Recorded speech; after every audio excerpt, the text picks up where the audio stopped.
That's a good question. I got here in the late 70s, so the Cold War was well built up during the time before I got here. And I was here for about another 10 years of the Cold War. And it was a completely different environment than what we've got today here at Hanford. Production was king. Making weapons material, getting the weapons material out the door, off to other facilities so that they could make bombs was what was going on. Everything was done in secrecy. Schedule was what everybody was trying to achieve. Budget was not as important as schedule. Safety, the industrial safety was probably typical of the safety in other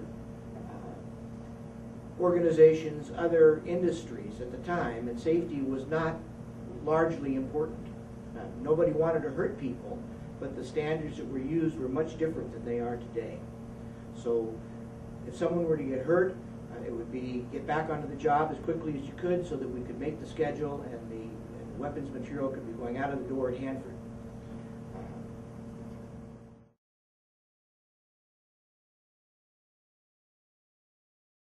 Well, those were breaking down at the same time. The Cold War was ending and the decisions were being made that the Department of Ecology and the EPA did have authority over RCRA and CERCLA. And it was an interesting day, I remember, when they pulled all of the managers together in a conference room. And we all sat down, and those of us that were on the waste management side were on the left side of the room, and those people that were in the production side were on the right side of the room. And it was announced very formally that the times had changed. The production period was gone, that the new mission of the Hanford site was cleanup. It was going to be an environmental mission, and that the regulators were going to be the customer for us to achieve that cleanup. It was shortly after that that the tri-party agreement was signed, which set a schedule for the cleanup of Hanford. And that tri-party agreement is still an agreement that's endured. There have been some tough times, but there always are tough times when you get to contractual kinds of agreements. But it has been the enduring document to mark the cleanup of Hanford as we move it from the period of the Cold War, where there was a lot of discharges of chemicals, solids, and liquids to the ground, where now those discharges have ceased and we're into the cleanup area from the top of the ground down into the groundwater.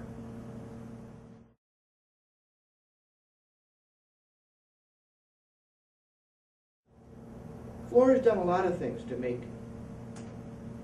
safety a #1 and an apparent #1 to all of the employees.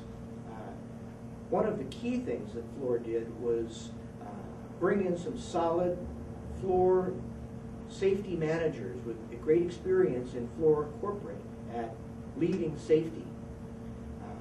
These people brought the culture from Fluor, which has a safety culture worldwide, here to Hanford, and made clear to all of the employees that safety was #1 and that going home safe was a priority that we had for people. In addition to the management side of things, Fluor put in place a program that's been highly successful to involve the workers in safety. We've got safety representatives from our bargaining unit that their only job is to go out and ensure that we are doing work safely. And if there is anything that occurs, to get involved in the investigations to find out how we don't have those kinds of incidents happen again. The result that Fluor has achieved is a